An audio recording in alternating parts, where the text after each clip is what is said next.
রাত কটা বাজে? একটু দেরি হয়ে গেছে মা। কোনো ভদ্রলোকের মেয়ে কি এত রাত অবধি ঘরের বাইরে থাকে? এখানে আবার ভদ্র অভদ্রের কথা বলছো কেন মা? বলছি এই জন্য যে আমাদের সমাজে ভদ্রলোকের মেয়েরা সন্ধ্যা রাতে ঘরে ফেরে। একটা ঝামেলা হয়েছিল, ওটা শেষ করতে করতে একটু দেরি হলো। মানুষের ঝামেলা মেটাতে গিয়ে রাত বিরাতে বাড়িতে ফিরে তুমি তো আমার সংসারে ঝামেলা করতে পারো না। আমার সংসারে তুমি একা না, আমার আরো একটি মেয়ে আছে, তার কথাও তোমাকে ভাবতে হবে। আমি আবার কোন ঝামেলা করেছি? যাই করো না কেন, শেষ পর্যন্ত তুমি কিন্তু একটা মেয়ে। তোমাকে এবং বনলতাকে বিয়ে, সংসার এসব করতে হবে। তোমার এই উশৃঙ্খলতা কিন্তু বিপদ ডেকে আনবে। না না, এটা তুমি ঠিক বলনি। আমাদের মেয়ে একটু স্বাধীন চেতা, কিন্তু উশৃঙ্খল নয়।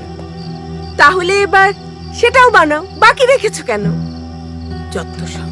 আরে এই, আমার উপরে রাগ করে তুমি আবার কোথায় চললে? এই কি রে, তোর আবার কি হয়েছে?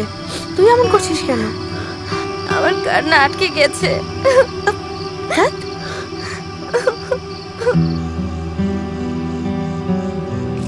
বাবা, তুমি আমাকে পিতৃতুল্য সম্মান করো বলেই একটা দায়িত্ববোধ চলে আসে।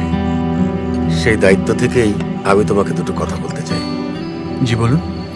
ছেলেমেয়েরা বড় হলে তাদের বিয়ে দেওয়াটা বাবা মায়ের একটা কর্তব্য হয়ে দাঁড়ায়। বিয়ে? এসব বিরাট ঝক্কি ঝামেলার ব্যাপার, জীবনটা একেবারে ফাতা ফাতা করে দেবে। না না না, বিয়ে মানুষের জীবনকে পরিপূর্ণ করে। সেরকম পরিপূর্ণ মেয়েও লাগে? কোথায় পাবে শুনি? আমার মনে হচ্ছে আমাদের রূপকথা মামনির মতোই একটা মেয়ে আমাদের প্রথম বাবাজির জন্য দরকার। এই বাড়ির জন্য সে উপযুক্ত। কি চমৎকার শিউলি শুভ্র মুখ, আমাদের প্রথম বাবাজির সঙ্গে মানাবে ভালো।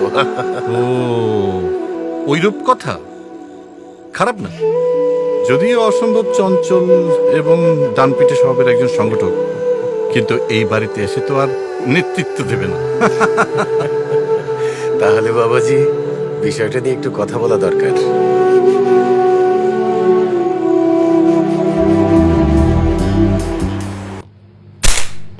আর কতক্ষণ প্র্যাকটিস করবি?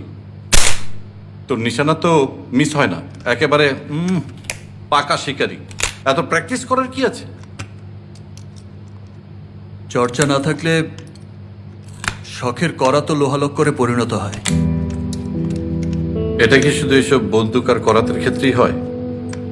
মানুষের সম্পর্কগুলোর ক্ষেত্রে হয় না? সম্পর্কগুলো বড়ই বিচিত্র। আমি রিলেটিভে বিশ্বাস করি না, বিশ্বাস করি রিলেশনে।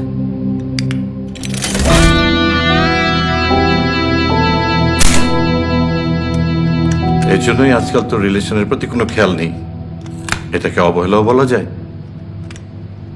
আমার প্রতি তোর মায়া, মমতার সময়, অন্তরের টান সবই কমে গেছে। নাই, ভালোবাসা নাই। ধুর পাগল, ভালোবাসা, মায়া, মমতা, অন্তরের টান এগুলো কখনোই কমে না। কখনো কখনো বাস্তবতার কারণে প্রকাশভঙ্গিটা কমে যায়। আমি যদি বৃক্ষ হই, তোরা সবাই ডালপালার মতো আমার এক একটা অঙ্গ প্রত্যঙ্গ। পাতা ছিঁড়িস, ডাল ভাঙিস বা বাকল তুললেও ব্যথাটা কিন্তু এখানেই লাগে। তারপরেও ইদানিং আমি তোর মধ্যে পরিবর্তন দেখতে পাচ্ছি।